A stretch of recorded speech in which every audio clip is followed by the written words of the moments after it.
Good afternoon. I wanted to discuss the subject of owner-occupied financing versus non-owner-occupied financing with private money.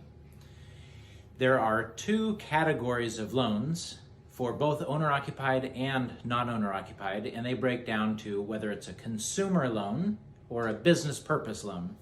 So these four categories, owner-occupied, non-owner-occupied, consumer, and business purpose, are the four things that get looked at to determine what program can be given to a borrower.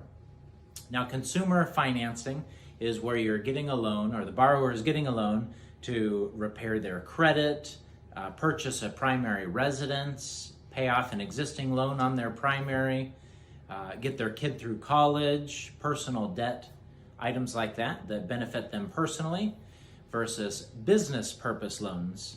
They're loans to expand their business, business capital, fix up a rental property, purchase a new investment property, things like that it would expand their, their income or their revenue. So now, many brokers or borrowers or consumers get confused about this subject because either they don't know about it or there's a lot of misinformation out there. So I wanted to simplify it. These four categories are what get looked at to determine the program.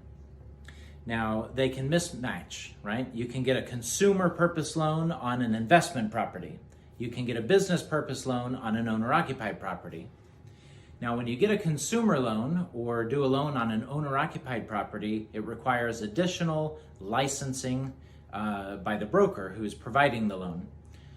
Most private lenders or private lender brokers focus on non-owner occupied business purpose loans because they have the least amount of licensing and regulations required.